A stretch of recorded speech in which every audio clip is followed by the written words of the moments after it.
bukan menganggap ya.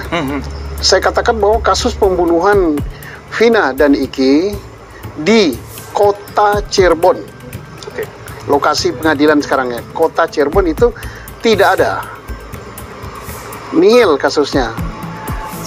Jadi mereka mengadili sekarang, mengadili sesuatu yang tidak ada. Nah, yang ada adalah kasus kecelakaan lalu lintas di flyover Cirebon yang sudah disidik, kemudian disimpulkan oleh Polres Kabupaten, Kabupaten Cirebon, ini kecelakaan tunggal. Jenazah sudah diserahkan ke keluarga dan sudah dikebumikan. Tidak ada sangkut pautnya dengan Cirebon kota.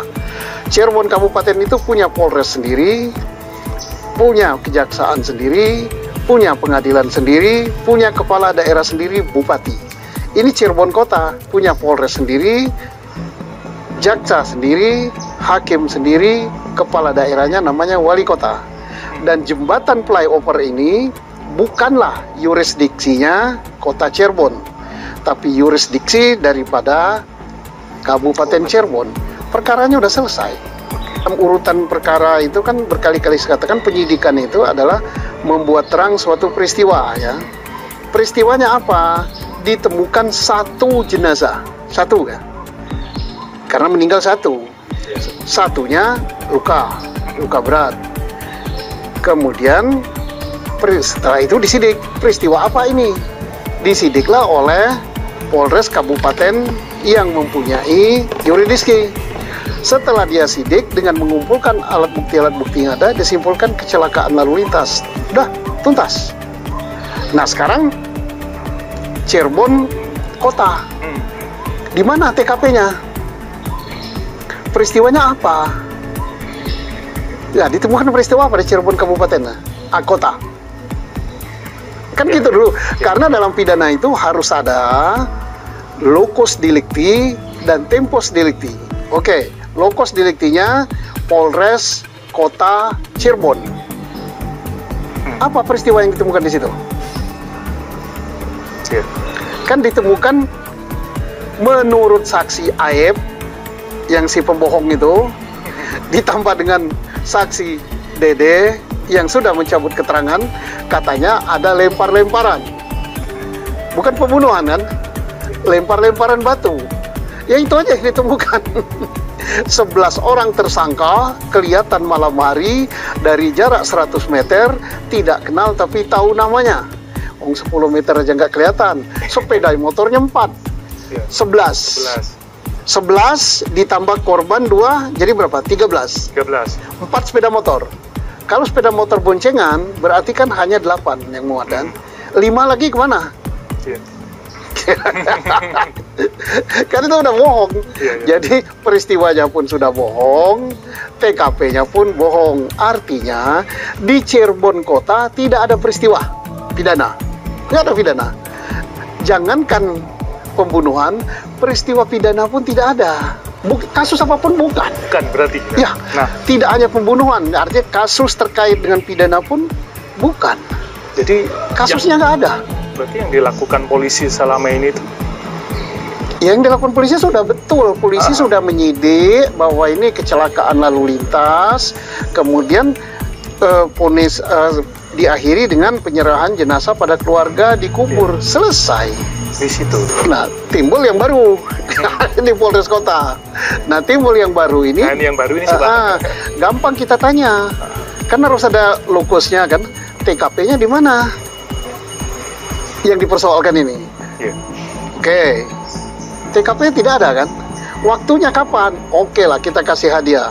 Waktunya tanggal 27 Agustus, sama dengan ini. Oke. Tapi TKP-nya di mana? Nggak ada kan TKP-nya. Pembunuhan itu di kota di mana? Nggak ada. Kalau disebutkan ada 3 tempat itu, Pak. Iya. Oke. Ada nggak ditemukan di belakang showroom itu darah aja dan bekas jejak sepeda motor? Bayangkan 5 sepeda motor loh. Tidak ada kan?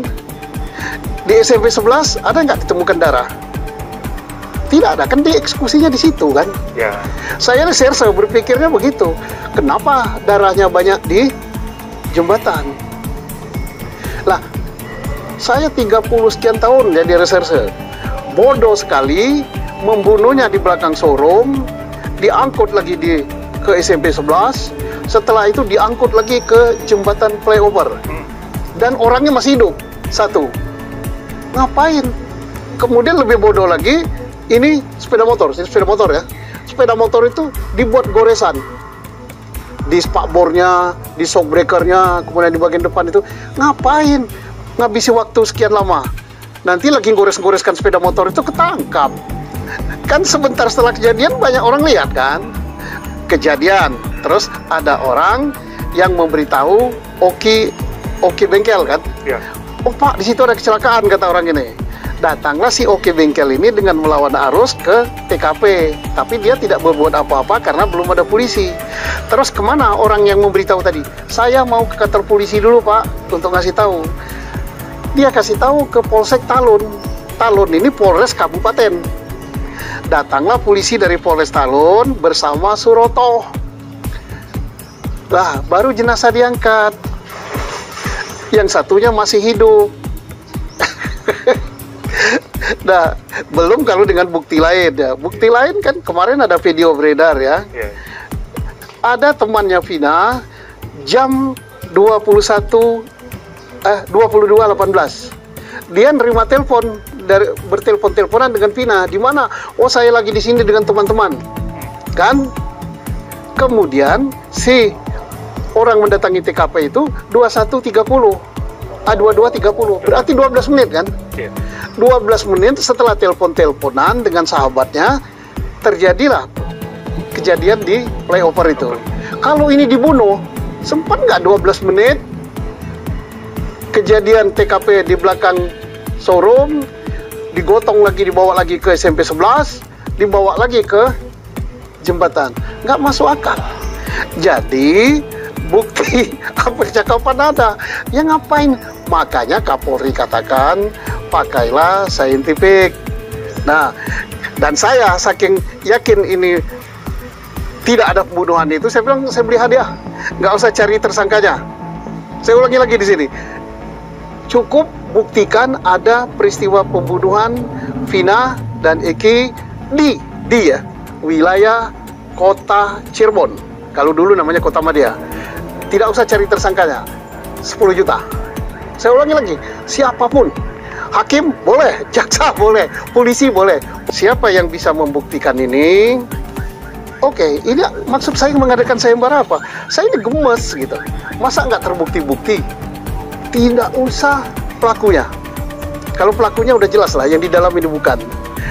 Kalau ada, buktikan peristiwa pembunuhan Peggy dan Ina di Kabupaten Cirebon ada. Udah itu aja. 10 juta. Alat buktinya apa? Pasal 184 KUHP ditambah alat bukti yang tidak terbantahkan, yaitu crime scientific investigation yang melahirkan bukti forensik. Ya udah, 10 juta. Cinta Polri itu bukan dengan cara kesalahan Polri terus dibenarkan.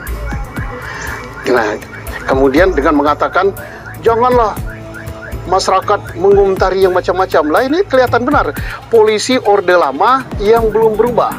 Baru bangun tidur ini orang. Tidak tahu reformasi, tidak tahu demokrasi. Kapolri aja memerintahkan silakan dikritisi. Itu sahabat Polri. Lah dia nggak boleh udah inkrah. Loh, hukum aja membolehkan sesuatu yang inkrah itu untuk dikritisi secara resmi, yaitu PK. Dia lupa, nggak tahu sih, kok bisa lulus. Tapi udahlah, ngapain komentari dia, nggak level lah gitu. Sayembara ini kan kalau seorang reserse itu kan berpikiran jauh. Oke lah, kita buat terbuka untuk publik, kan tidak terbukti-bukti kan. Siapa tahu ada yang masih menyimpan alat bukti, siapa tahu betul pembunuhan ini. Oke, kita sandiwarakan lah. Semua boleh berpartisipasi. Katanya si Purnawirawan tadi jangan heboh di medsos. Nah, sekarang nggak usah heboh medsos, carilah alat buktinya, tunjukkan ini adalah pembunuhan. Oke, dia boleh ikut kok. Siapa tahu gaji pensiunnya kurang. Boleh gitu, silakan. Jadi tujuannya untuk supaya orang lebih yakin bahwa ini kalau diusut pembunuhan tak akan terungkap-ungkap sampai capek. Kenapa tidak terungkap-ungkap? Peristiwanya nggak ada. Mengapa dia katakan pembunuhan? Karena hanya berdasarkan saksi Aep, saksi Dede, saksi Rudiana, sama saksi Melmel ya. Dan dia tidak melihat langsung gitu pembunuhan itu. Tidak melihat langsung perkosaan itu. Kemudian keterangan ahli nggak ada yang menyatakan ini perkosaan, pembunuhan. Visum tidak juga. Terus apa lagi? Surat juga nggak. Terus apa lagi? Alat bukti saintifik, sidik jari nggak ada. Terus apa lagi? CCTV nggak ada. Laboratorium menyatakan ini apa namanya spermanya si A, si B, si C nggak ada. Darah nggak ada. Lah terus apa? Saya heran juga dengan hakim ini. Yang disidangkan hakim ini apa? Kan pertanyaan pertama dalam ilmu penyidikan itu adalah buktikan peristiwanya dulu. Ada apa tidak peristiwanya yang disidangkan ini? Nggak ada peristiwanya. Ya kalau peristiwanya nggak ada, ya korbannya nggak ada, pelakunya nggak ada. Tapi kalau misalnya ini dibuat suatu skenario gitu untuk latihan bersama, ya bagus. Latihan bersama. Ya, ini perlu. Kenapa? Untuk mendapatkan skill dan pengetahuan, ahli-ahli hukum ini harus latihan. Latihan menyelidiki, latihan menyidik, latihan menuntut, kemudian latihan sidang pertama, latihan sidang banding, latihan sidang kasasi, latihan PK. Tapi latihan, tersangkanya ya tersangka latihan juga, jangan dihukum beneran. Nah, kalau sekarang dihukum beneran kan, kasusnya nggak ada kok dihukum beneran. Kalau di dunia militer itu, dunia saya waktu saya di Akabri dulu, jangan sampai nembaknya musuh latihan dan tembaknya beneran gitu, nah mati gitu. Dan inilah tugas daripada lembaga pengawas gitu. Kan di polisi kan ada Wasdik, ada Propam, ada Irwasum. Di pengadilan ada yang namanya komisi yudisial. Ada juga saya kira pengawas internal dari Mahkamah Agung. Di kejaksaan ada komisi kejaksaan. Ada juga inspeksi semacam jamwas gitu di mereka kan. Silakan. Karena apa? Kalau udah salah pada tingkat awal ini kan salah di sini. Mestinya salah pada tingkat awal, disaring di sini kan tidak lolos di kejaksaan kan. Di pengadilan apalagi. Tapi ini kan lolos berjamaah. Nah, apakah betul adanya tindakan kekerasan atau penyiksaan? Apakah betul dibuka? Saya tidak mengatakan tidak mengatakan iya. Oke, buktikan. Karena semuanya sekarang kan perlu bukti. Nah, kalau misalnya Pak Rudiana mengatakan tidak benar itu, buktikan bahwa itu tidak benar. Karena kita nggak melihat semua, nggak tahu semua. Boleh dia mengatakan masih ada kasus ini. Bahkan saya beri hadiah kalau dia bisa buktikan. Jangan tidak ikut lomba loh. Boleh ikut lomba. Tapi kalau dia mengatakan, itu Pak, putusan pengadilan. Justru putusan pengadilan itulah yang saya persoalkan, itu sesat gitu. Bukan sesat, salah gitu. Nah, kenapa salah? Karena memang nggak ada kasusnya. Kasus yang mana yang dia pilih? Lah, di TKP nggak ada, korbannya nggak ada, saksi yang melihat nggak ada, adapun saksi yang ada mencabut semua, alat bukti yang lain nggak ada. Jangan diada-adakan. Kalau seandainya ini dianggap kasus beneran dan yang terhukum itu beneran, padahal kasusnya tidak ada, ya jelas obstruction of justice. Yang ngadili sesuatu yang tidak ada itu kan ngadili sesuatu yang tidak ada. Kalau ini sebagai suatu pelatihan, ya tidak. Tapi kalau itu dianggap suatu yang serius, ya obstruction, nangkap beneran, nahan beneran, kemudian memenjarakan beneran. Nah, padahal nggak ada kasusnya. Saya ulangi lagi kepada masyarakat Indonesia. Yang saya katakan itu kasus pembunuhan di Polresta Cirebon. Kalau dulu namanya Kota Madya Cirebon, nggak ada. Ya kalau ada ya silakan dibuktikan dengan alat bukti yang sah sesuai UHAP pasal 184, kemudian diperkuat dengan bukti forensik. Oke, 10 juta. Ya kalau mau 100 juta saya nggak kuat. Karena apa? Ada juga media yang nanyakan, harta kekayaan Pak Susno berapa? Berani ngasih 1 juta. Seolah-olah saya ini hakim yang memutus bebas kemarin. Hakim siapa? Surabaya itu. Hakim yang nggak tahu lah, Hakim Sontoloyo. Surabaya aneh-aneh aja pengadilan. Nama pengadilannya dulu mulai terangkat dengan putusan pra peradilan Hakim Eman Sulaiman, bagus dia. Dikotori lagi oleh Surabaya. Sebagai seorang polisi terikat kode etik, tetapi terkait dengan pembunuhan ini bukanlah kode etik. Terkait dengan pembunuhan ini adalah masalah pribadi dia. Kode etik itu terkait dengan profesi. Nah, misalnya ya, Ibtu Rudiana wilayah hukumnya adalah yurisdiksinya di Polresta Cirebon. Tahu-tahu dia menarik perkara yang ada di Kabupaten Cirebon, ya nggak boleh. Nah, terus misalnya suatu peristiwa yang bukan tertangkap tangan, tersangkanya ditangkap gitu, nggak boleh. Oh, dengan bahasa baru lagi kan, saya dengar tidak ditangkap tapi diamankan. Apa bedanya diamankan sama ditangkap? Diamankan itu kan kemerdekaan seseorang itu dihilangkan, dibawa ke kantor, kemudian diperiksa. Nah, itu kan ditangkap namanya. Bahkan ditangkap plus disidik gitu. Oke lah, tapi itu silakan. Bahasa hukum itu bebas menafsirkan kok. Oke. Nah, terus banyak nih yang netizen mungkin berpendapat kalau misalkan kok nggak selesai-selesai sih, Pak? Ya karena maaf aja ya, Pak Listio Sigit hampir sama dengan Presiden ya, supaya dituntaskan secara terbuka gitu kan, secara transparan gitu kan. Itu kan satu perintah yang tidak jelas ya.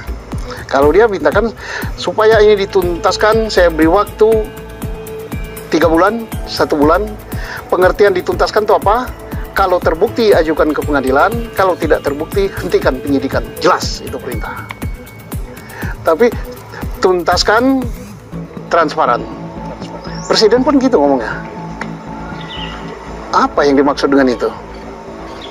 Jadi kita belajarlah memberi perintah kepada bawahan itu yang tegas, jelas, dan ada limit waktunya. Ada harapan nggak, Pak? Jadi sidang PK Sakatatal. Harapan saya supaya ini menjadi pelajaran terbaik untuk bangsa Indonesia, khususnya aparat penegak hukum, supaya jangan gegabah. Kalau mau memproses suatu peristiwa, buktikan dulu peristiwanya itu ada. Ya kalau peristiwanya nggak ada apa, setelah ada baru ditentukan peristiwa apa ini. Oh, pembunuhan. Baru pembunuhan dicari dengan alat bukti yang ada, siapa tersangkanya. Cari alat buktinya dulu, bukan ditangkap dulu baru dicari alat buktinya. Kalau ditangkap dulu cari alat buktinya, ya kasus contohnya Pigi, contohnya yang ini yang di dalam sekarang. Nah, hendaknya sadarlah para aparat penegak hukum, jangan mentang-mentang sudah punya jabatan, sudah punya apa, seolah-olah dia paling benar, dia paling pinter. Jangan merasa pinter lah. Ya, Bapak, jadi ya, Bapak sebagai mantan Kabar Eskrim lah, senior lah, mungkin ada ini nggak sih, Pak, saran perbaikan untuk Polri? ya oke. Polisi itu rusaknya dari dalam, kehakiman rusaknya dari dalam, kejaksaan rusak dari dalam, kementerian rusak dari dalam. Apa? Oknum-oknum berbuat melanggar. Kemudian baiknya juga dari dalam. Gorbachev memperbaiki Rusia, dia dari dalam ya, Uni Soviet. Kemudian Deng Xiaoping memperbaiki Cina.